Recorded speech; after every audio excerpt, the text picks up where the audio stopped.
Medyo, medyo cheesy ng konti yung kwento. Pero ganun talaga, pag in love ka, walang corny-corny. Pag mahal mo, mahal mo. Pakita mo. Kailangan mo iparamdam sa kanya. Wala kang pakialam sa ibang tao kung sasabihin mo.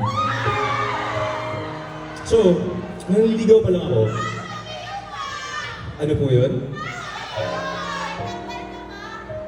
Hindi ko maintindihan. Mamaya pupuntahan kita para maintindihan ko. Sabi ko, nung sinusulat ko to, kasi si Casey noon, ano siya, no boyfriend since birth. So, nung naniligaw ako, sabi ko, pag sinagot ako ng babaeng to, hindi ko na to bibitaw. If you know this, sing with us.